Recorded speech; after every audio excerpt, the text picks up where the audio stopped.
എങ്ങനെയാണ് ഒരു വിഷത്തെ മരുന്നാക്കി മാറ്റുന്നത് എന്നുകൂടെ മനസ്സിലാക്കുമ്പോഴാണ് നമ്മൾ ഞെട്ടിപ്പോവുക. ലോകത്തുള്ള ആയിരക്കണക്കിന് അന്താരാഷ്ട്ര ഫാർമസ്യൂട്ടിക്കൽ കമ്പനികൾ നിരന്തരം റിസർച്ച് നടത്തുകയാണ്. 10,000-കണക്കിന് ശാസ്ത്രജ്ഞന്മാരാണ് പുതിയ പുതിയ മരുന്നുകൾ കണ്ടുപിടിക്കാൻ, കോശങ്ങളിൽ നിന്ന് പുതിയ പ്രതികരണങ്ങൾ കിട്ടാൻ നിരന്തരമായ ഗവേഷണങ്ങൾ നടത്തിക്കൊണ്ടിരിക്കുന്നത്. ബ്രിട്ടനിൽ മാത്രം 30 ലക്ഷം മൃഗങ്ങളെയാണ് ഓരോ വർഷവും ക്ലിനിക്കൽ ട്രയലുകൾക്ക് വേണ്ടിയിട്ട്, മരുന്ന് പരീക്ഷണങ്ങൾക്ക് വേണ്ടിയിട്ട് ഉപയോഗിക്കുന്നത്, ആനിമൽ സ്റ്റഡിക്ക് വേണ്ടി ഉപയോഗിക്കുന്നത്. അപ്പൊ ഈ പുതിയ മരുന്ന് കണ്ടുപിടിക്കാനുള്ള പരീക്ഷണങ്ങൾ, ആ പരീക്ഷണങ്ങൾക്ക് 6 ഘട്ടങ്ങളുണ്ട്.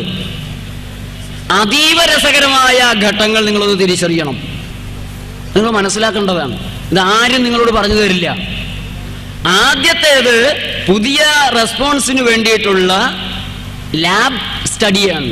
ലാബ് സ്റ്റഡി 3-4 കൊല്ലമെല്ലാം എടുക്കും കൃത്രിമമായിട്ട് സെല്ലുകളിൽ ഉദ്ദേശിക്കുന്ന തരത്തിലുള്ള പ്രതികരണങ്ങൾ ഉണ്ടാക്കുന്ന ഒരു റിസർച്ചിന്. ആയിരക്കണക്കിന് ശാസ്ത്രജ്ഞന്മാരാണ് അതിനുവേണ്ടി വർക്ക് ചെയ്യുന്നത്. വലിയൊരു ടീം വർക്കാണ്. അവർക്ക് വേണ്ട ഒരു കോമ്പൗണ്ട് കിട്ടിക്കഴിഞ്ഞാൽ, ലാബ് സ്റ്റഡി വിജയിച്ചാൽ അടുത്ത സ്റ്റഡി ആനിമൽ സ്റ്റഡിയാണ്. മരുന്നാകാൻ ഇടയുണ്ട് എന്നവർ കരുതുന്ന ഈ കോമ്പൗണ്ടിനെ നിഷ്ഠൂരമായി പാവം മൃഗങ്ങളിൽ പരീക്ഷിക്കുകയാണ്.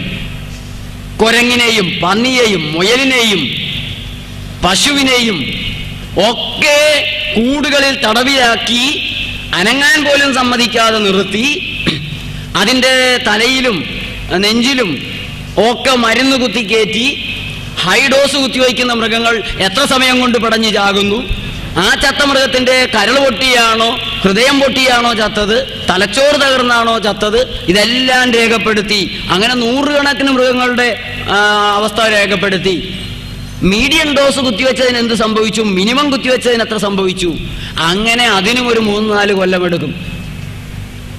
ഈ ആനിമൽ സ്റ്റഡിയിൽ അവർക്ക് വേണ്ട ഒരു ഡോസ് കിട്ടിക്കഴിഞ്ഞാൽ ഈ റിപ്പോർട്ടുകളെല്ലാം വെച്ചുകൊണ്ട് NDAക്ക് പോകുന്നു. NDA എന്ന് പറയുന്നത് ന്യൂ ഡ്രഗ് ആപ്ലിക്കേഷനാണ്.